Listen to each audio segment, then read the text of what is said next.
It really doesn't matter what it is as long as you put it in your calendar, because if you don't put it in here, there's a chance that you're not going to remember it here.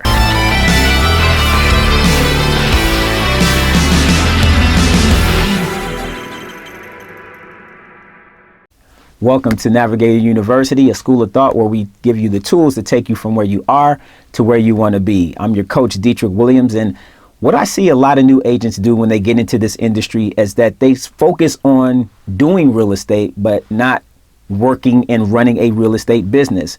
And one of the key mistakes I see them make is not scheduling out their daily routine, scheduling out their activities.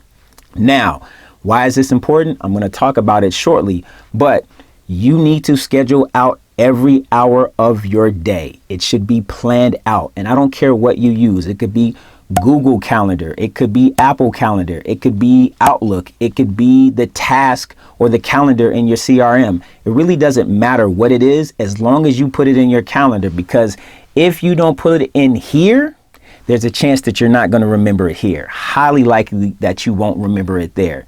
And because of that, you are going to wind up losing. Now, some of you are going to struggle with this because you don't have a preference for establishing systems or following protocols. But again, if you don't start scheduling out, you're going to wind up losing. Now, are you going to stick to your schedule 100% of the time? Absolutely not.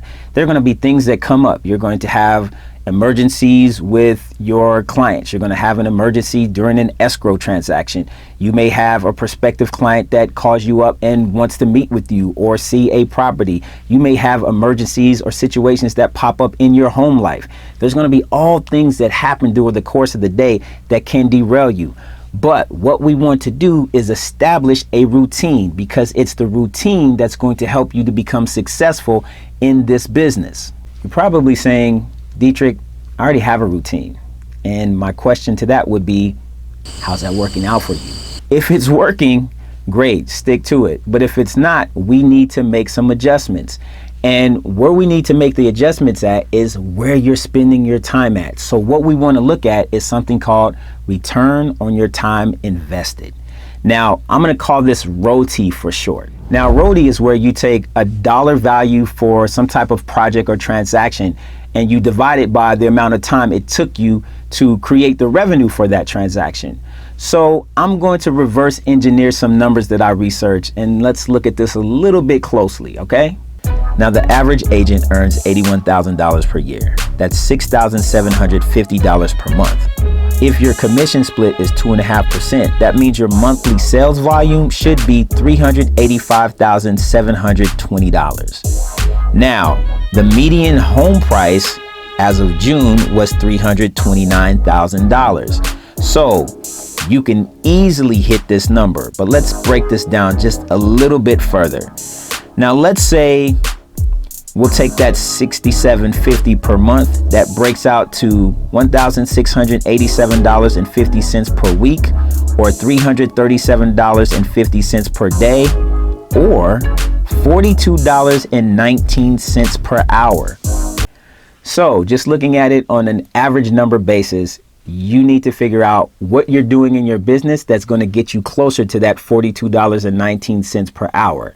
Now, we're in the days of COVID, right? So there's all kind of Zoom conferences, Zoom meetings, webinars, mastermind classes, the whole 9 yards, you name it.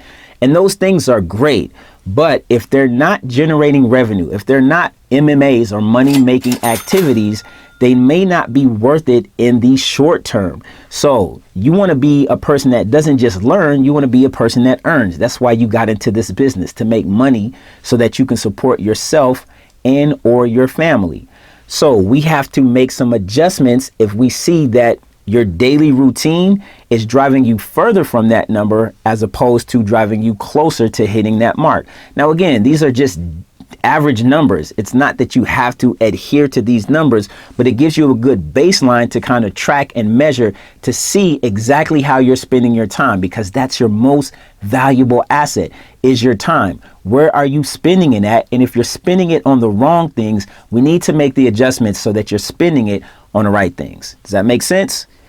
Good. Now, I want you guys to comment, like this information. If you found it useful and valuable, please subscribe to the channel, ring that bell so you're notified when future editions are released. Remember, where you spend your time is important because we dominate. We don't compete.